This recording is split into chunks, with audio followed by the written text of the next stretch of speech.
you, dear God, for what Jesus did on the cross. Indeed, we believe in the power of Jesus' sacrifice. Lord, we thank you because this life we live, this eternal life, is only by your grace. And so we will continue to worship you through our lives. This is our prayer. Amen. Good morning, church. It is such a privilege and a wonderful time to worship the Lord together. Amen. We are blessed to worship Him, exalt His name as one family, and celebrate His goodness and faithfulness to us. Let me read Romans 10, verses 9 to 10. Because if you confess with your mouth that Jesus is Lord and believe in your heart that God raised Him from the dead, you will be saved. For with the heart one believes and is justified, and with the mouth one confesses and is saved. Do we believe, church? Amen. May I ask everyone to rise and let us sing of what we believe in the Lord. And let's worship Him together. Let's clap our hands.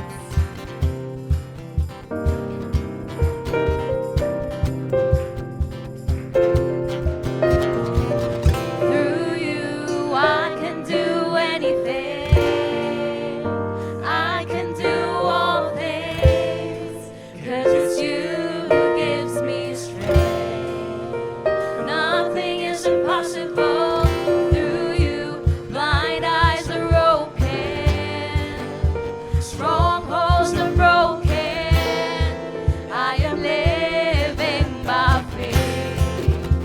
Nothing is impossible.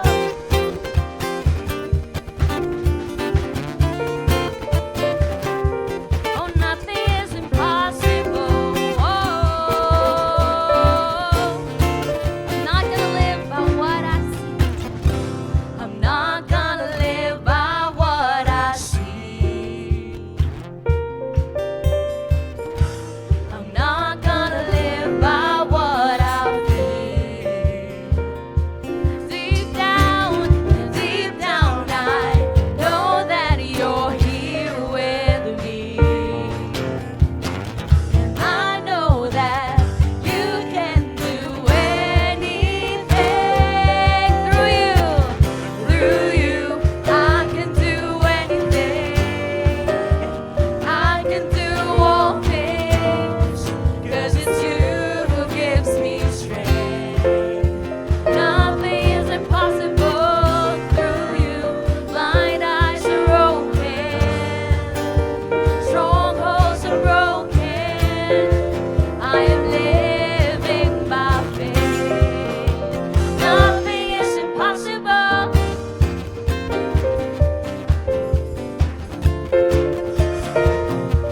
Oh, nothing is impossible. Oh,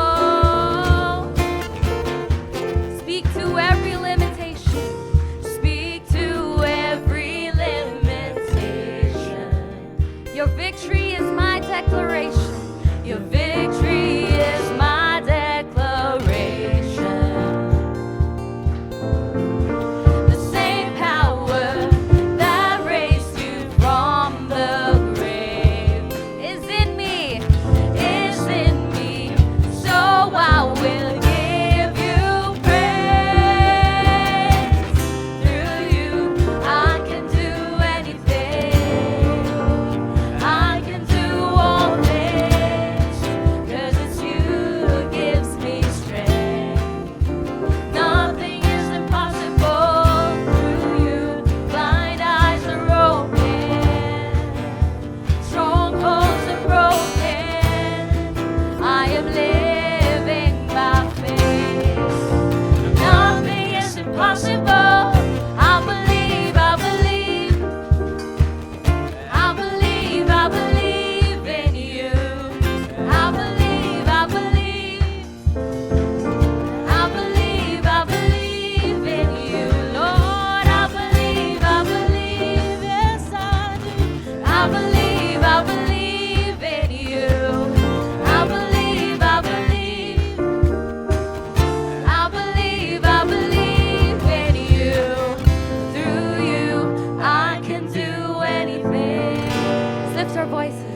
you who gives me strength. Nothing is impossible through you. Blind eyes are open. Strongholds are broken. I am living by faith. Nothing is impossible. I believe, I believe. I believe, I believe in you. I believe, I believe. Yes, I do.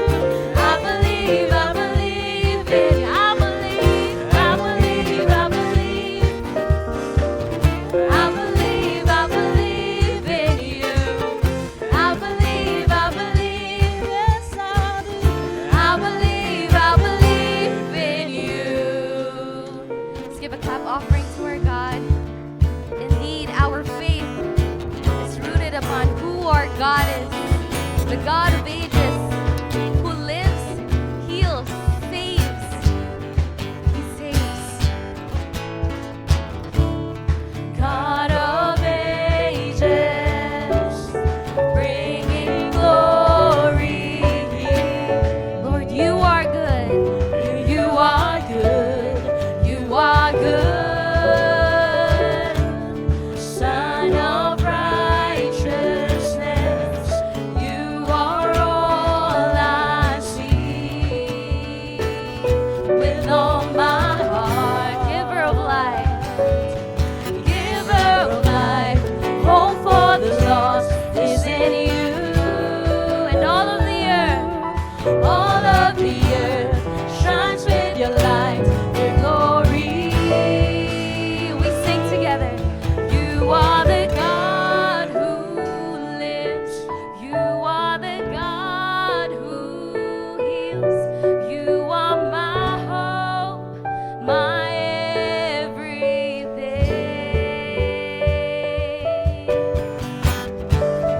In your promise and your faithfulness, I will trust all my days. King forever, reign in majesty. Lord, be glorified, be glorified. Giver of life, hope for the lost is in you. And all of the earth shines with your light, your glory. You are the God who lives. You are the God who heals. You are my hope, my everything. You brought salvation. You brought salvation to us. Offered your peace to the world.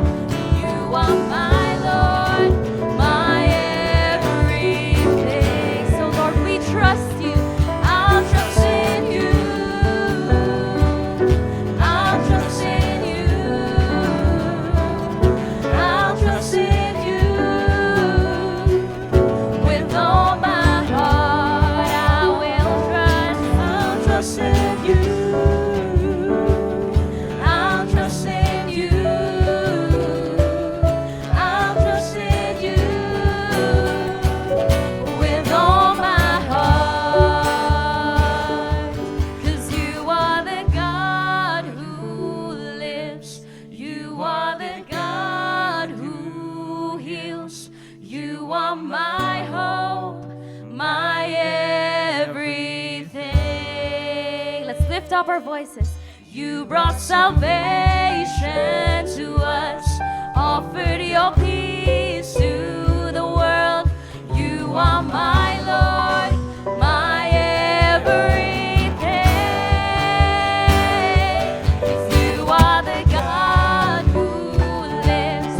You are the God who heals. You are my hope, my everything. You brought salvation. You brought salvation to us. Offered your peace to the world. You are my Lord.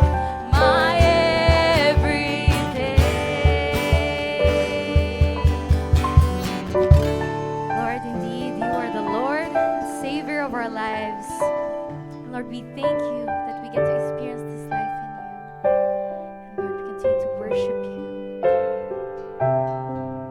the author and finisher of our faith, our living hope, our sustainer, our provider, our Almighty God. Lord, we continue to worship you this morning.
Of that morning, then came the morning that sealed the promise.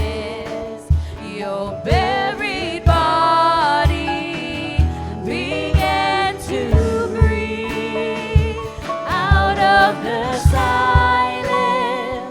The roaring lion declared the grave has no claim on Jesus, your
serve our whole surrendered lives to you. So Lord, we continue to worship you and pray to you, dear God. Help us to build our lives according to the foundation that you have set based on your love for us, that we will show and make others experience who you are through us. Amen.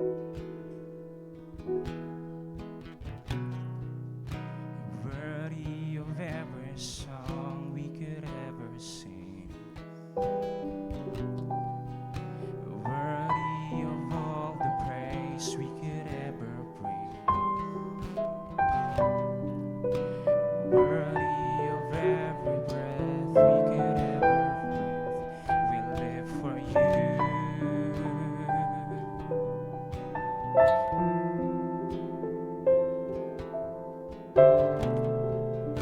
Jesus, a name above every other name. Jesus, the only one that could ever save. Worthy of every breath we could ever breathe. We live for you. Oh, we live for you. We sing holy.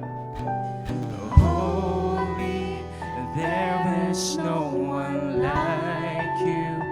There is none beside you. Open up my eyes in wonder. Show me who you are and fill me with your heart and lead me in your love to those around me.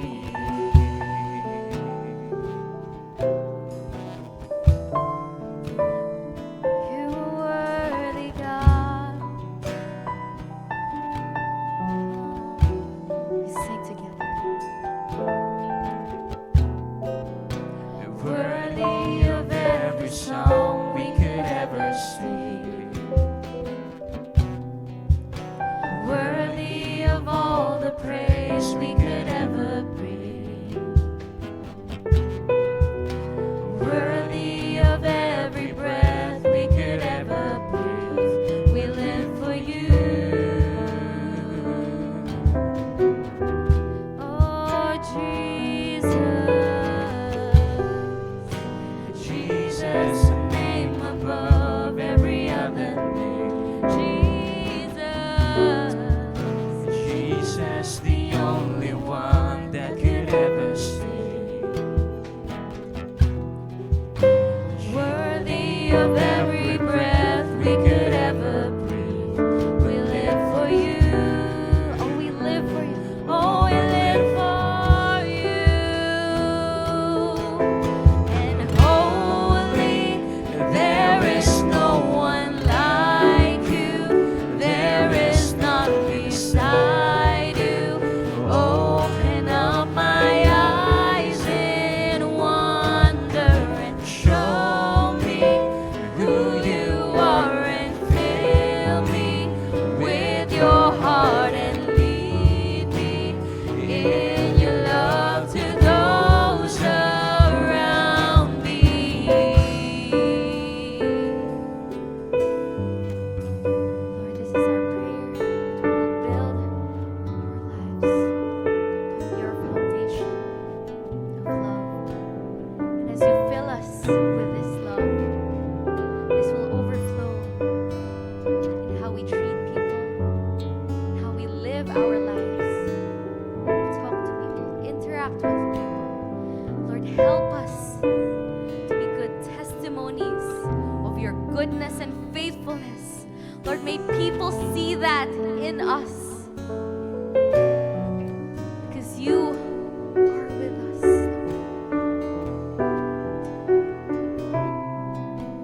And I will build my life Upon your love, it is a firm foundation.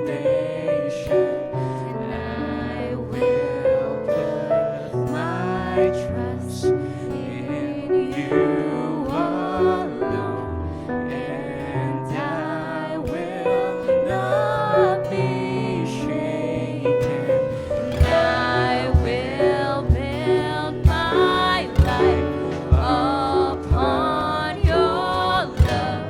It is a firm foundation, and I will put my trust in you alone, and I will not be shaken. And holy, there is no one like you. There is none beside you. Open up my eyes in wonder and show me who you are, and fill me with your heart, and lead me in your love to those around me. And holy, there is no one like you. There is none beside you. Open up my eyes in wonder. Show me who you are, and fill me with your heart, and lead me in your love to those around me. Lord, your name is above all names. You are worthy to be praised. You are worthy of our worship, for you are a holy God, and there is no one like you. So, Lord, may this be our commitment, that we choose to build our lives upon your love, for you are our firm foundation. And even amidst trials and testings, we will not be shaken. Our church will not be shaken. So, Lord, with one voice, we will continue to sing in unison to lift up your name and glorify God, our Father. So, Lord, we lift up to you our worship service. May all aspects of our worship point us to Christ, and may all experience your presence, your power, your goodness, and your faithfulness to us. And may the whole church joyfully join us in participating, in singing, in praying, in giving, in listening to your word, and responding to your call. To you, O Lord Jesus Christ, we give honor and glory, and in your name we pray. Amen, amen. Palakpakan po natin ating Panginoong Diyos. Bago po tayo makaupo, mga kapatid, batiin po muna natin ang ating pong mga katabi, mga kasama po natin sa likod, at even po sa ating mga harapan. Pakibati po sila ng good morning. Good morning, good morning, good morning.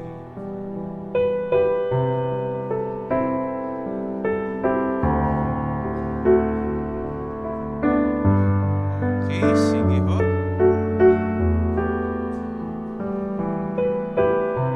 Praise the Lord. Ako po ay nagpapasalamat sa Diyos dahil po sa presensya po ng bawat isa na narito. Pwede na po kayong makaupo. Brothers and sisters, at this moment we would like to express our joy in welcoming guests into our church. So gusto po namin ma-express ang aming warm welcome po sa inyo. So kung first time po ninyo, second time, or even third time attending GCF Northwest, please give us this opportunity to warmly welcome you. Kung first time po ninyo, second time, or even third time, gusto po namin na-extend ang amin pong pagbati sa inyo. We would like to recognize you. So kung pwede po sa aming guest, pwede nyo po itaas ang inyong kamay, or pwede po kayong tumayo. Ay, meron po tayong guest dito. Welcome to GCF Northwest. Welcome kapatid, meron pa po.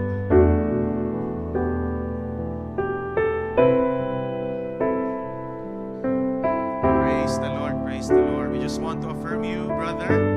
It is the Lord who brought you here, and it is no accident in God's kingdom. Kaya welcome na welcome po kayo sa GCF Northwest. At this point, I would like to direct you all to our screen, and please pay attention po sa ating announcements this morning. For our first invite everyone to our regular sports fellowship this coming May 4. Next Sunday na po ito. At ang sport po natin next week ay pickleball at badminton. So to those who will come, please be here at 3:30 p.m. dito po sa worship hall. 3:30 po, dito po tayo sa worship hall, makikita-kita. Again, next week, pickleball or badminton. Next, we praise the Lord for the ministry initiative He allowed us to accomplish this month. Ito yung mga Thanksgiving po natin at mga pangyayari for this month. And we praise the Lord for the Ushers Workshop last April 6, Sports Fellowship last April 6 and April 20, at umattend rin po tayo sa NDC 101 last April 12, at nagkaroon po tayo kahapon ng All Ministry Core Team Alignment Meeting, and also ang ating pong Youth Connect Fellowship ay kahapon din po. Palakpakan po natin ang ating Panginoong Diyos. Ministry po ito ng ating Panginoon dito po sa GCF Northwest. And last announcement, makinig po tayong mabuti dahil next week po, please be informed that on May 4, next Sunday po ito, we'll be having a church-wide earthquake drill. So it will be right after our worship service from 11 a.m. to 11:20 a.m. And we encourage everyone to stay right after the worship service. So again, next Sunday po, right after our worship service, we will have church-wide earthquake drill, 11 a.m. to 11:20 a.m. Okay, now let's continue to worship the Lord through giving. Hebrews 6, verses 14 to 15 from the English Standard Version reads, says, saying, surely I will bless you and multiply you. And thus Abraham, having patiently waited, obtained the promise. Hebrews 6:14 to 15, mga kapatid, it reminds us that we have a promise-keeping God. And if we have a promise-keeping God, we can be assured that He will be faithful to provide for us and meet our every needs, because it's His promise from the Scripture. And now, just as Abraham waited with faith and saw the fulfillment of God's blessings, we too can give with confidence, knowing that in due time God will honor our faithfulness as well. And as we give and patiently and faithfully wait upon God, surely, mga kapatid, we will witness Him pour out His provision to us. So church, let us give today with hearts full of joy, trust, believing that the God who fulfilled His promise to Abraham is still blessing His children up until today. The promise-keeping God who blessed Abraham will surely bless us as well. Let's pray. Lord, truly You are our promise-keeping God. You are our faithful God. You are our loving God who knows our cares, who knows our concerns. And we can be assured that Your words are true, that You will take care of us, that You will surely provide for our needs, for our clothing, our food, and our shelter. So Lord, as we give our offerings to You today, we will give cheerfully, confidently, and generously. And as for our personal needs, we will patiently wait to witness how You will take care of them.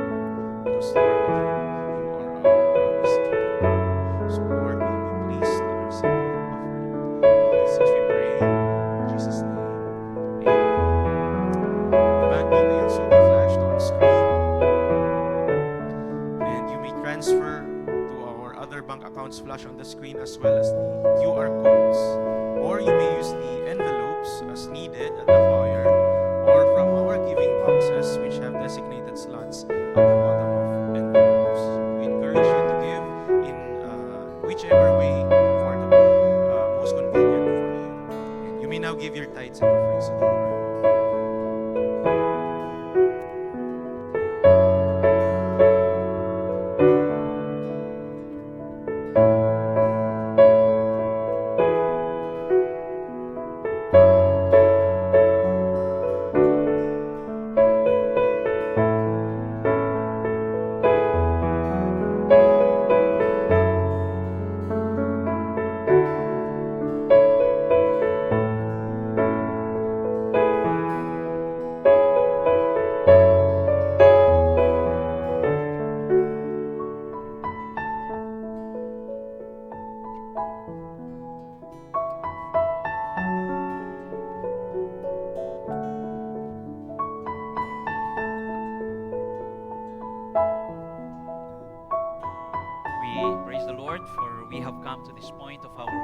celebration that we get to pray for one another.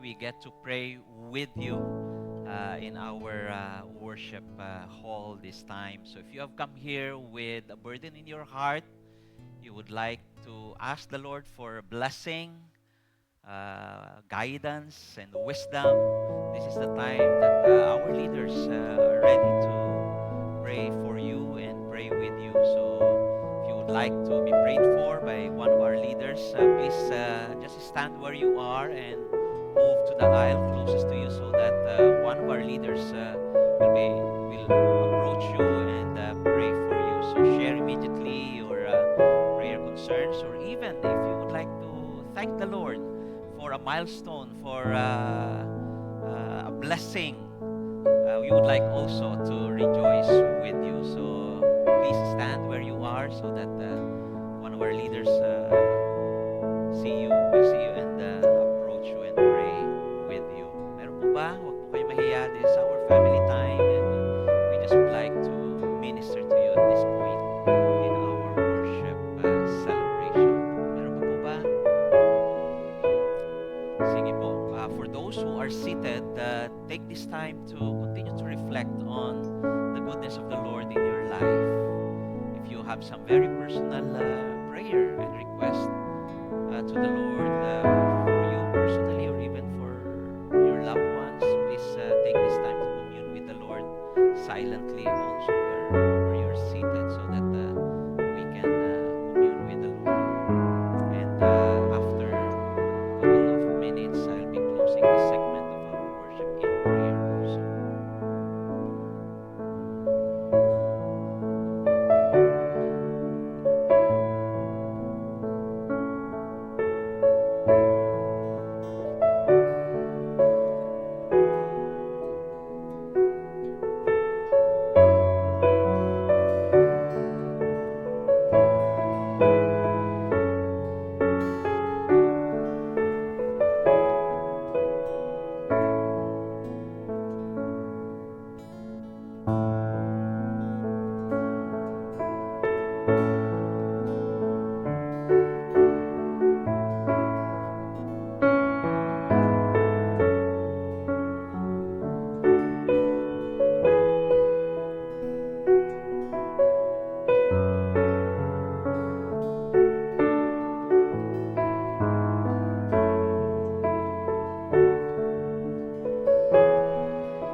Lord God, we praise you. Thank you for this opportunity that you have gathered us as one family to worship you, to lift up your name amongst your people today. Lord, it's truly a blessing to sense your presence amongst us today. And may you allow us, Lord God, to experience your power, the transforming power of the Holy Spirit in our lives, so that all of us who came here today will not leave this place unchanged. Panginoon, habang po kami ay sumasamba sa inyo, may mga kabigatan po sa aming mga puso. Bagamat hindi po namin ito mabanggit sa lahat or sa ilan, Panginoon, alam mo ang pinagdaraanan ng bawat isa, Panginoon. At sama-sama po kaming nananalangin sa inyo ngayong umaga na kayo po ang sumagot. Kayo po ang tumatakbo sa bawat isa, Panginoon, kung asan man po sila, ano man ang kanila pong nararanasan po ng mga pagsubok, kahirapan, Panginoon, at kawalan. Nawa, Panginoon, maranasan namin ang iyong pong gabay, ang iyong pong presensya, at matamo po namin ang katahimikan ng puso na binibigay mo po sa bawat isa. Lord God, allow this time to be a time of life transformation, a time to really listen to your word, and that we will be challenged to obey you, Lord God, in our everyday life. Ikaw lamang, Panginoon, ang gusto po naming mapagpurihan at mapasalamatan sa buhay namin at sa sa buhay ng isa ng aming pong iglesia at GCF Northwest. And may this day a time of renewal again, Lord God, a time of refreshing, because you are the one whom we are worshiping, and you are the one who will continue to speak to our hearts and our minds today. We pray this in Jesus' name. Amen and amen.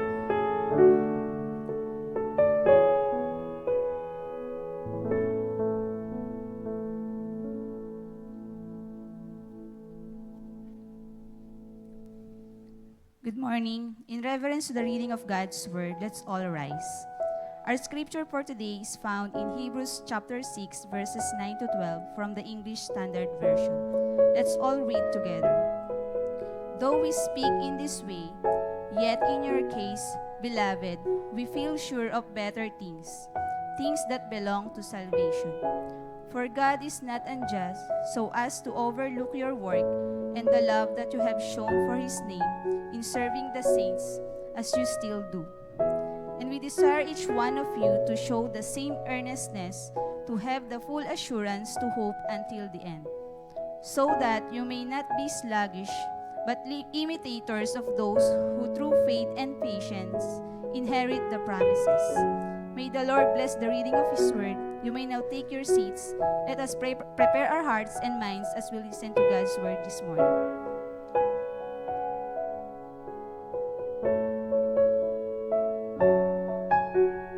Thank you, Sister Joyce, for reading the Word of God before us again this morning. We have been exploring spiritual growth and considering serious warnings in the past sermons. Last Sunday and even the Sunday before that. And it's always reassuring. It's always reassuring that we have a God who knows us very well. And that He will never leave us nor forsake us. He knows us very well, that even the challenges that we are facing, alam na alam po ng Panginoon yan. At hindi niya po tayo pababayaan.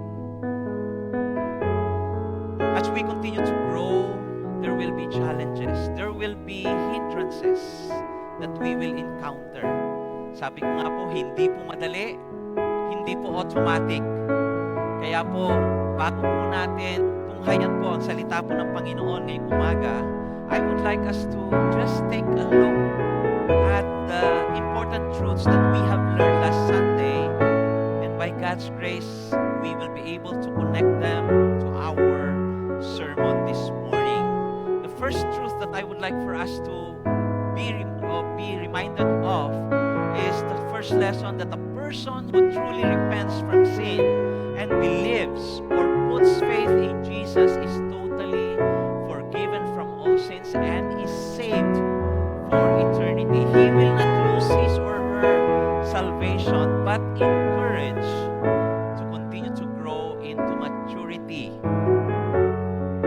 and not fall away from faith. Napag-aralan po natin yan at gusto ko pong balikan po natin yan para gusto ko pong maintindihan natin, at ito po yung maging pundasyon ng ating patuloy po na pagtuklas at pag-alam sa mga iba pang katotohanan na salita ng Panginoon. So, kung ang isang tao po ay nagsisi, totoo po sa kanyang puso, siya po ay nagsisi sa kanyang kasalanan at nanampalataya po sa ating Panginoon Jesucristo, meron po siyang kaligtasan. Siya po ay pinatawad na sa kanyang mga kasalanan.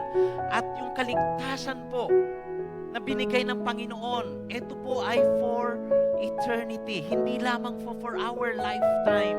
Dahil po yung salvation na yan ay kaloob po ng Panginoon. Biyaya po niyan. Hindi po yan pinagtrabahuan natin. Kaya po, pagka binigay po ng Panginoon yan, dahil po sa pananampalataya natin sa Panginoon, then it will be for us, for eternity. Hindi na po natin, hindi po mawawala yan. Pero, wag po tayong pakumpante. Dahil po meron na tayong kaligtasan, baliwala na po yun at tayo po ay magiging complacent na sa buhay natin. Hindi po. Ang encouragement po sa atin, dahil meron po tayong kasiguruhan ng ating kaligtasan, tayo po ay mag-mature, tayo po ay mag-grow sa ating pong pananampalataya sa Panginoon. Okay? Pangalawa pong lesson is that a true believer who commits sins and falls away from faith must immediately repent or turn back from backsliding, because that believer who commits or continues to live in sin and denies faith in Jesus is in danger of reaching the point of no return. Ang description po ng writer ng Hebrews po dyan is impossible to restore again to repentance. Okay? Kung totoo po tayong Kristiyano, meron po tayong eternal life. And that eternal life is for eternity. Pero alam po natin na meron pong mga pagkakataon po na ang isang Kristiyano po ay nahuhulog sa kasalanan. Siya po ay natutokso. At may mga dumarating pong pagkakataon na sila po ay tumatalikod sa Panginoon. Kaya mayroon po tayo mga kasama minsan sa church na hindi na natin nakikita. And minsan nababalitaan natin na sila po ay tumalikod na or lumayo sa Panginoon. Now, doon po sa lesson natin last Sunday, delikado po pagka ganun po ang estado ng isang Kristiyano na siya po ay lumayo sa Panginoon at tumalikod despite of all the experiences and the blessings that he already experienced before.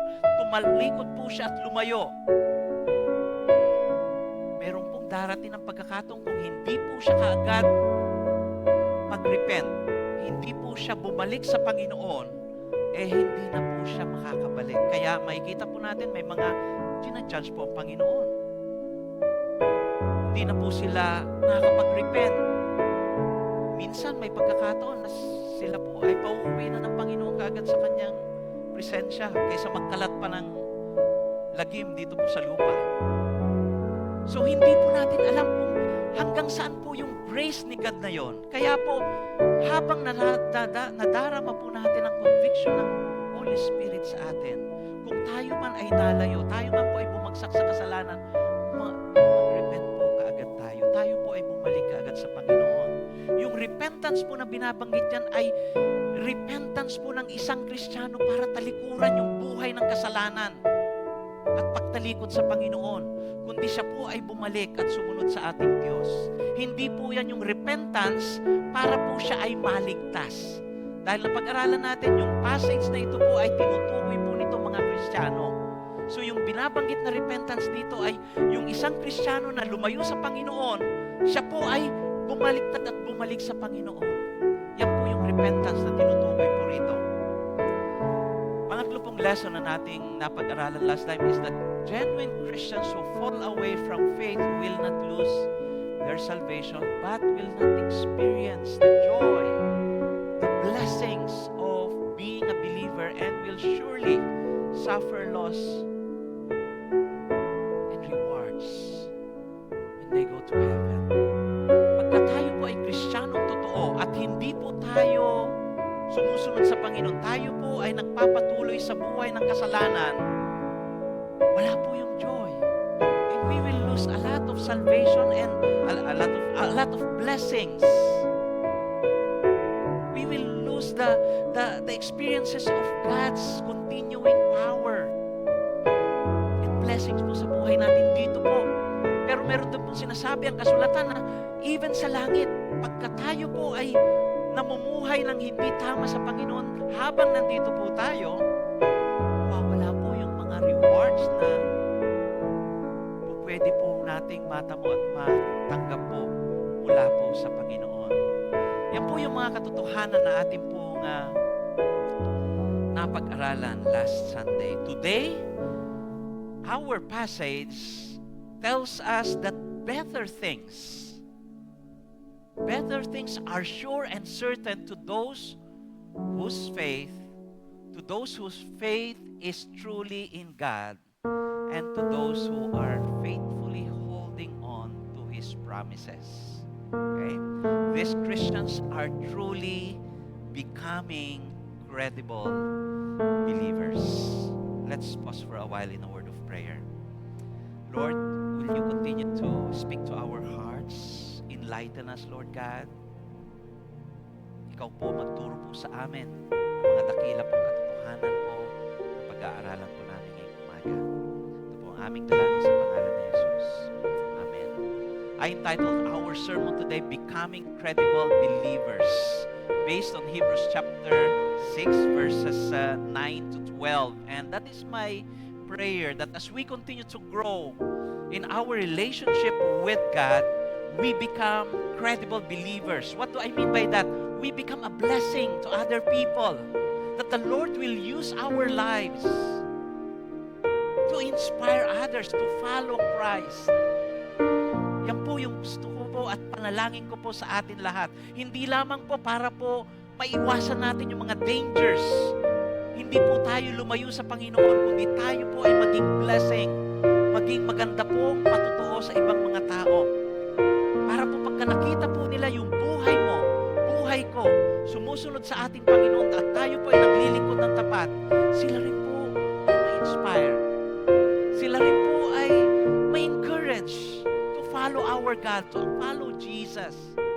And to those who do not have faith, dahil nakikita po nila yung pananampalataya mo sa ating Panginoong Hesus Kristo, sila po ay mapalapit at consider din po nila yung faith na mayroon ka sa ating Panginoong Hesus Kristo.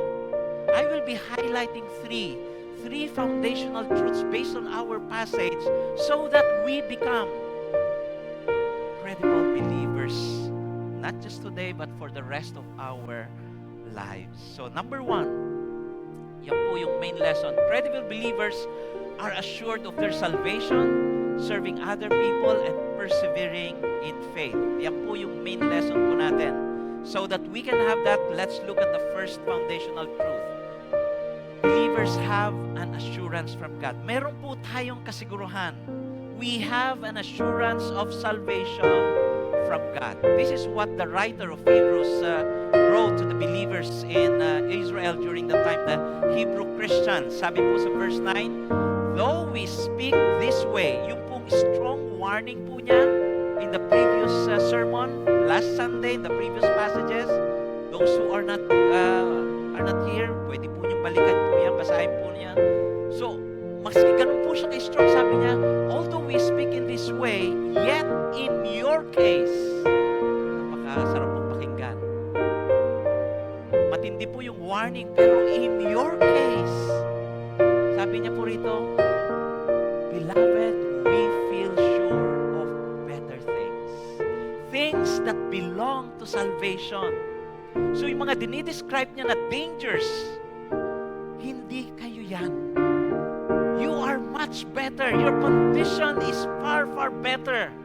Mas sigurado ako sa inyo kaysa yung mga binanggit ko po na kondisyon last time. Yan po yung binabanggit po nito ng writer po sa mga Christians. So when you hear these words, it's comforting. It's reassuring. And that's what the Lord wants us to experience every day of our lives. That when we put our faith in Jesus, we are assured of that salvation. Things that belong to salvation. Yan po yung binabanggit dito. We are sure of you. You have a better condition and spiritual standing. You are not like those who fall away from faith in Jesus. You are truly saved. Yes, people who truly put their faith in Jesus shows evidences of their genuine faith. And the Apostle Paul or the Apostle John described this as bearing fruits. They have an assurance of salvation from God. Yes, they will not lose their salvation because eternal life is a free gift from God because of the grace of Christ and not based on our works or even godly behaviors. So bakit po binanggit po ng writer ng Hebrews yung ganun po strong and stern warning among them? So that they will not take for granted their salvation, their faith in Jesus. Para po, they will take this seriously and grow into maturity. Para po hindi sila maging kampante and complacent sa kanila pong buhay bilang mananampalataya. binigyan po sila ng warning so that they will be encouraged to grow on and not fall away from faith. That is the purpose of the writer of Hebrews to the believers. And that is also the Lord's encouragement to all of us. We have been warned of the severe condition or outcome when someone falls away from faith. That's a very dangerous situation. Kaya po, I hope and I pray that we will continue on growing in our faith in Jesus. Alam po natin sa buhay natin dito sa lupa, believers can easily be deceived, discouraged, and distracted from pursuing God's will and purposes for their lives. Kaya po, ang paalala po sa atin, balikan po natin yung kasiguruhan po ng ating kaligtasan na ating naranasan. Now, kung hindi nyo pa ginagawa ito, dito po tayo mag-umpisa. Kung hindi nyo sigurado na kayo po ay may pananampalataya at pinatawad na sa inyong mga kasalanan, balikan po natin. Yan po ang umpisahan natin gawin. Dahil po kung tayo po ay walang ganun pong pananampalataya sa ating Panginoon, wala po tayong kasiguruhan. And no matter what we do, we will struggle in living a Christian life. Because Christian life is impossible to live without Christ in us, without the empowerment of the Holy Spirit. And that comes only for those who put their faith, genuinely trusted Jesus in their lives. Pero sa atin po na nananampalataya, ito po ang binabanggit po ng ating Panginoon. And this is what also the Apostle John wrote to the believers. Sabi po niya, I give them eternal life and they will never perish. And no one will snatch them out of my hand. My Father who has given them to me is greater than all, and no one is able to snatch them out of the Father's hand. Si Jesus po nagsasabi niya, do you see the picture of this? Sabi niya, Jesus gave you and me eternal life. And sabi niya, they will never perish. They will never be snatched from my hand. So nasa kamay pa tayo ni Jesus. Pero dinagdagan pa sa verse 20 na, my Father who has given them to me, those who have put their faith in Jesus, those who are saved, my Father is greater than all, and no one is able to snatch them out of my Father's hand. So dalawang kamay na po yun. Si Jesus, nasa kamay niya tayo, no one can snatch us out from the hand of Jesus. And then sabi nito, my Father, yung hand niya rin nasa atin. See? We are fully covered and protected and secured in Jesus' hand and in God the Father's hand. Kaya yan po yung kasiguruhan natin. We will never perish. We will have that eternal salvation. And because of that, we should be motivated. We should be inspired to go on into maturity. This is what the Bible is telling us. At hindi lamang yan doon po sa sulat niya ni John ulit. Doon sa 1 John 5:11 to 13.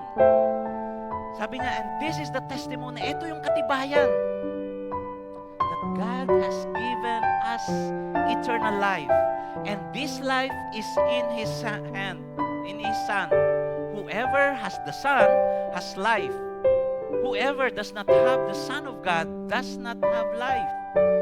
And then verse 13, I write these things so that you who believe in the name of the Son of God, that you may know that you have eternal life. May mga nagsasabi po na, Pastor, hindi naman po talaga natin masisiguro na tayo po ay may buhay na wala hanggat nandun na po tayo.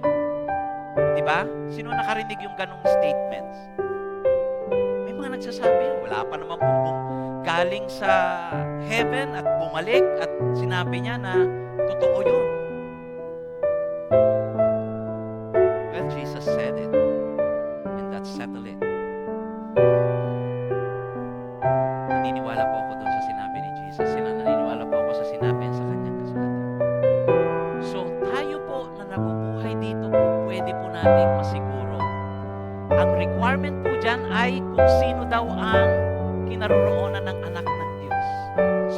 Jesus, merong buhay na walang hanggan.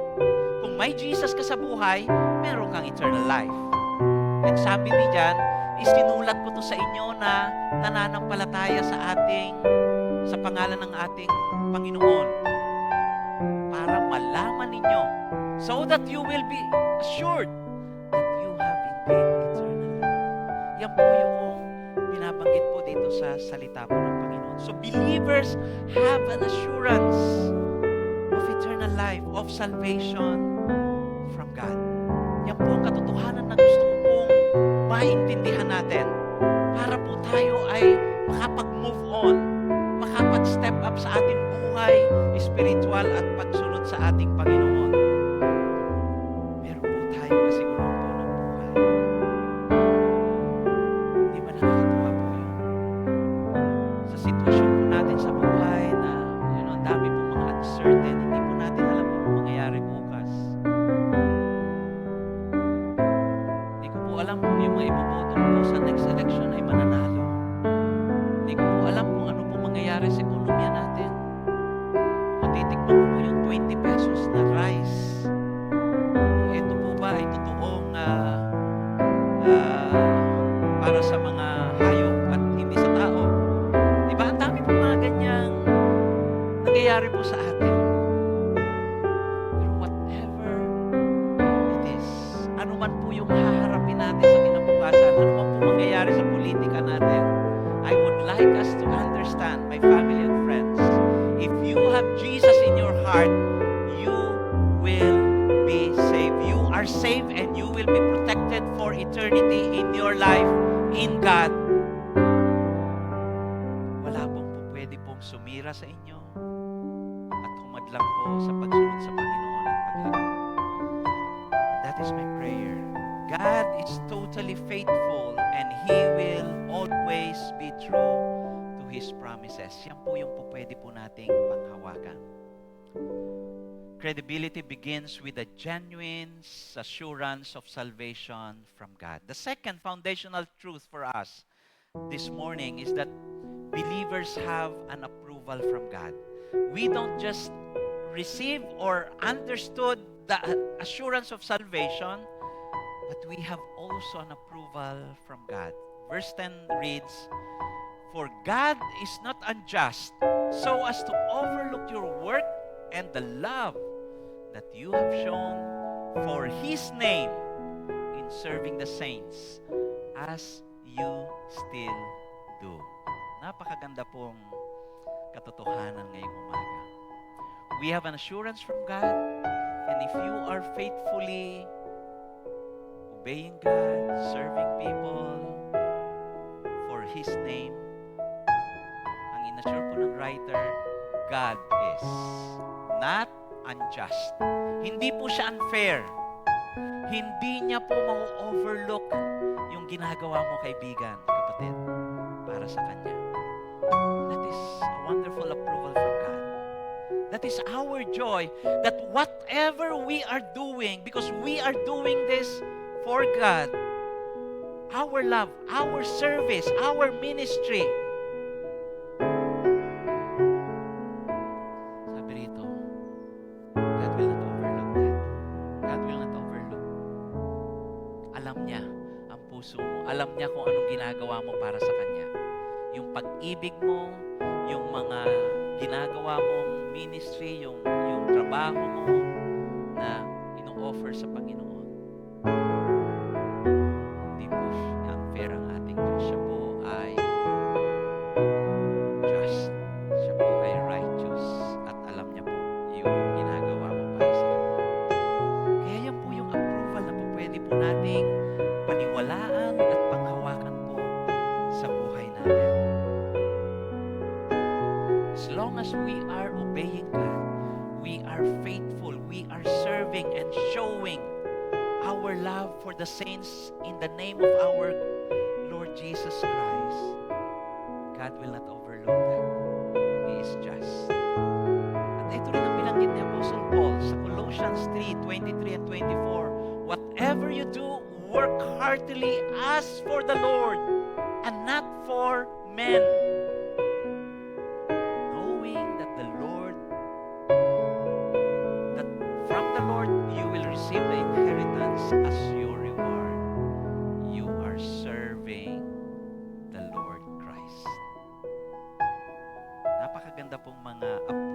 ay mga promises of God's approval po sa lahat po sa atin. I don't know what you are aspiring for. Ano yung mga dreams nyo? Ano po yung mga prayers nyo sa Panginoon? Sa mga estudyante natin, patapos na ang klase, probably you have heard that you are not doing well sa isa sa mga subjects ninyo. Yung iba naman po ay you have received the great news that you're part of the honor students or list, dean's list or whatever recognition. Those are good. Yung po mga recognition na yon. Now, kung medyo we're failing, take heart that there is a promise, there is a higher recognition, approval that we should not lose sight of as believers and followers of our Lord Jesus Christ. And yun po yung pinakamaganda pong recognition. Yun po yung pinakamaganda pong approval na po pwede po nating matamo habang tayo po ay nabubuhay dito. The approval from God. At meron po tayong reward na matatanggap pagdating po natin sa heaven. Yung ibang mga blessings natatanggap na po natin ngayon. Pero kung hindi pa, meron pa rin po tayong assurance pagdating natin sa langit. Meron po tayong reward at naghihintay na commendation ng ating Panginoon. Credibility is based on faithful and loving service to other people. Nagiging blessing po tayo, nagiging credible po tayo pagka tayo po ay tapat sa Diyos at tayo po ay nagpapakita po ng pagmamahal sa ating po paglilingkod sa ibang mga tao.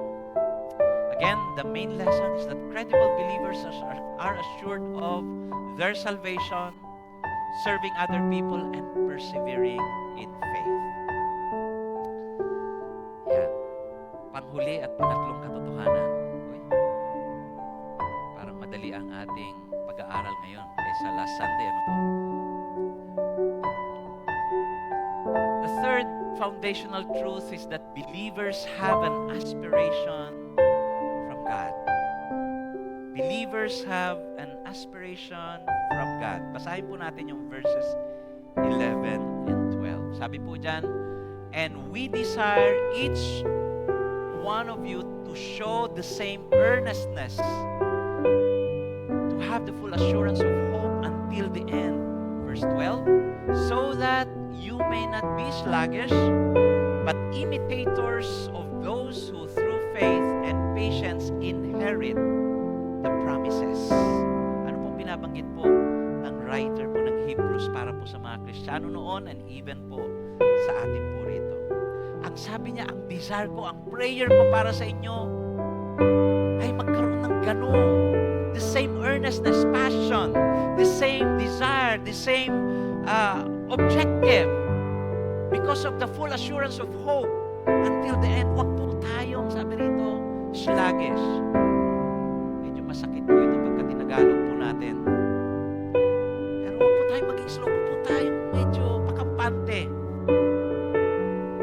Pero gusto kong i-highlight dito na aspiration natin is that be imitators of those who through faith and patience inherit the promises. Tayo po ay sumunod, maging katulad ng mga nagtsatsaga, yung mga nananatiling tapat sa ating Diyos hanggang sa makamtan po nila, matanggap nila ang mga pangako ng ating Panginoon. Yun po ang dapat po maging aspiration po natin. We have an assurance of our salvation so we can continue to grow and be credible Christians or believers.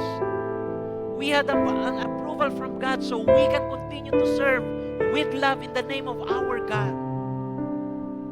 And thirdly, we have an aspiration that we continue to become imitators of those who have their faith or those who are faithful. And with patience, they continue to wait for the fulfillment of God's promises in their lives. Yan po yung aspiration. Yan po yung gusto kong iwan po natin ngayong umaga at ito po ay taglayin natin sa ating pong paglalakbay.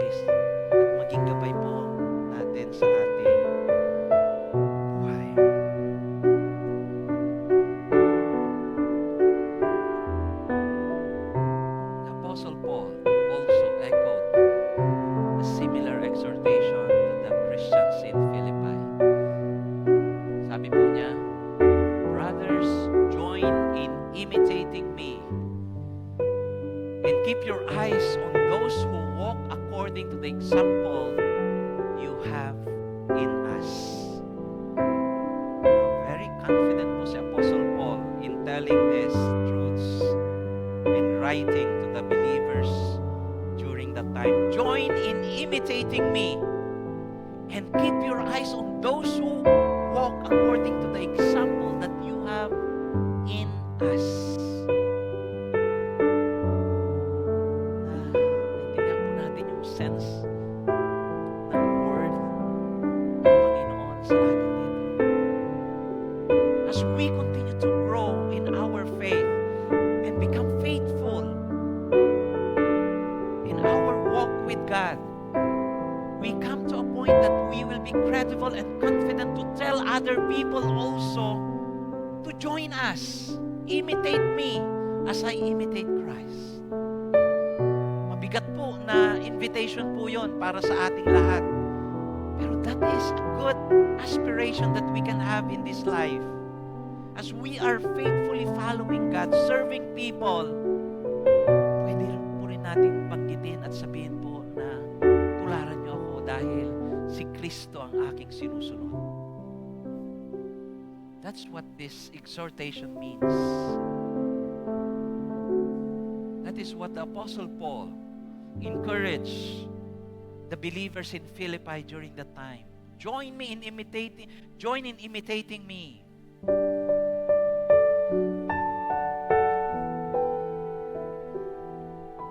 My family and friends, as we follow Christ, whether we like it or not, there are people who are looking at our lives. Now, if we are faithfully following Christ, people will also follow us because we are following Christ.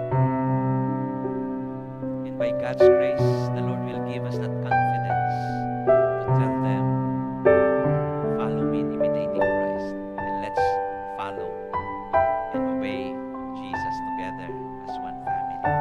Yan po yung essence po ng binabanggit po ni Apostle Paul dito.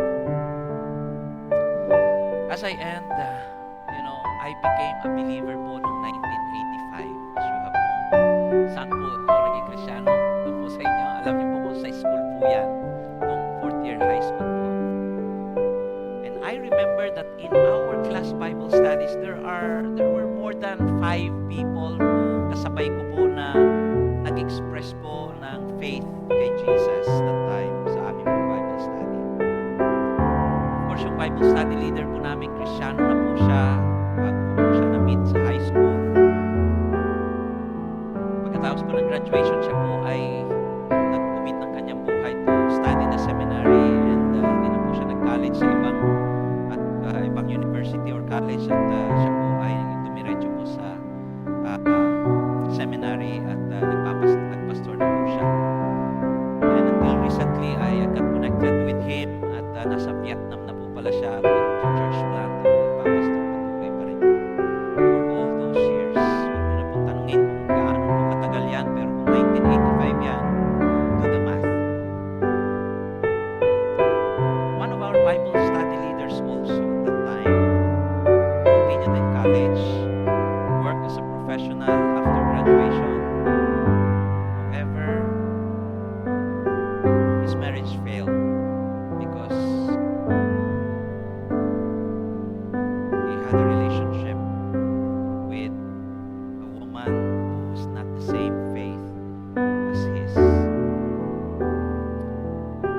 Siya po ay nagpatuloy pero the last time na alam ko po ay hindi na po siya nakabalik yung ganong passion niya and involvement niya sa church. Uma-attend pa rin po siya ng church from time to time as I heard about it. Pero yung kanya pong passion, yung kanya pong commitment sa Panginoon ay hindi ko na po nakita. Meron po kaming isang kasama rin na naging Kristyano during that Bible study. Mas nauna lang po siya siguro sa akin ng ilang araw. Pero siya po ay very passionate at yung buhay po niya nag-turn around immediately and instantly. Yung po mga articles na hindi po nakakatulong sa kanyang newfound faith, sinuko niya po ito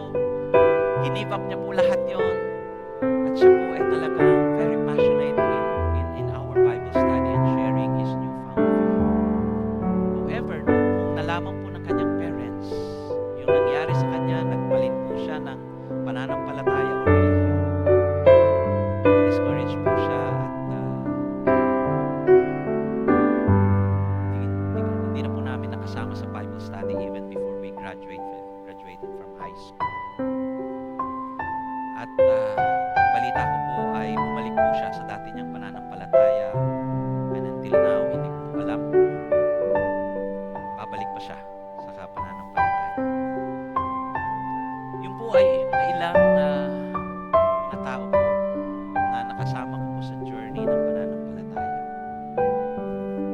I am here today, standing before you, serving the Lord and keeping the faith, not because I am better than all of them. I am here just because of the grace of God. And I cannot take credit for who and where I am right now. Dahil lang po yun sa biyaya po ng Panginoon. And that is my challenge for all of us. Whatever or anuman po yung umpisa natin, anuman po yung nangyayari po sa atin ngayon at pinagdaraanan natin, ang encouragement po natin sa bawat isa is manatili po tayong tapat sa ating Panginoon. If you have fallen and failed, go back immediately to the Lord. And He will be faithful. He will restore you. He will forgive you. And He will give you a brand new start. And by His grace, you will become stronger than before. I am not an extraordinary Christian worker or leader. But I'm never be also an accidental or unimportant member of the family of God.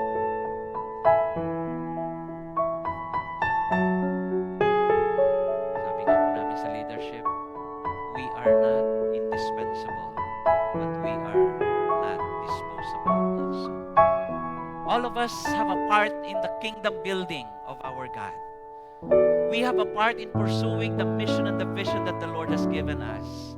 And for us to participate faithfully and continually with what God has been doing and continue to do in us and through us as one church here in GCF Northwest, we have to continue to build our lives and allow God to build our lives on that foundation of our salvation, of His approval, so that we can continue to aspire for greater things for our God. Kaya po, ang aking pong panukalang application po natin, there are 3.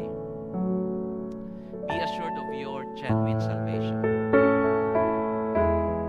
Kung hindi ka pa sigurado, balikan mo yan. Kailan mo ba tinanggap ang Panginoon? Kailan mo isinuko ang buhay mo sa Kanya? Kung ginawa mo po yan, then you have that salvation from God. You are being encouraged. Tayo po ini-encourage natin lahat to continue on in our growth.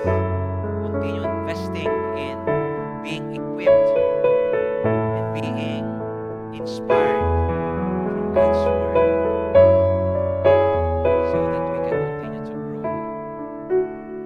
Secondly, be faithful and loving servant to all the saints. Ipagpatuloy mo yung paglilingkod mo because love mo si God. Love mo yung mga kapwa natin, mga mananampalataya. Alam niyo po, yan po yung isang test kung tayo po ay totoong Kristiyano. Kaya po nating mahalin yung mga tao na unlovable. Because we are recipients of God's unconditional love for us. Kaya po nating mahalin yung kapwa natin, mga Kristiyano. Hindi po lahat ng mga Kristiyano lovable, di po ba? Pero mahal sila ni God, kaya dapat mahalin din natin po sila. Last but not least, be imitators of faith and patience until the end. A genuine Christian is a follower of other godly Christians. We must be followers of Christ and those who follow and obey our Lord Jesus Christ. As we close our time, I would like to call on the praise and worship team to again reflect on the song that we sang earlier. Allow God to build our lives. Allow God to build our lives. Because credible believers are assured of their salvation, serving other people and persevering in faith. Then I'll come back and close our time in a word of prayer.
us fruitful.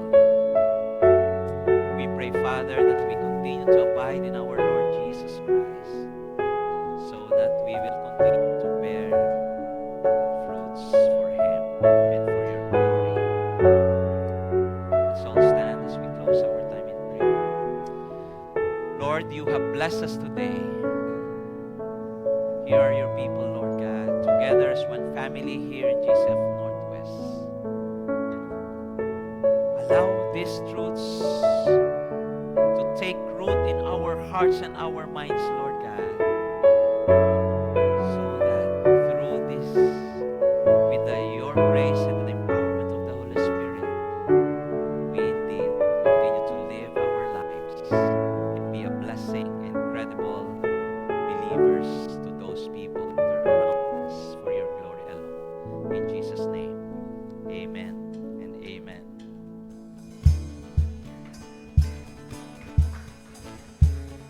Let's sing this together, church.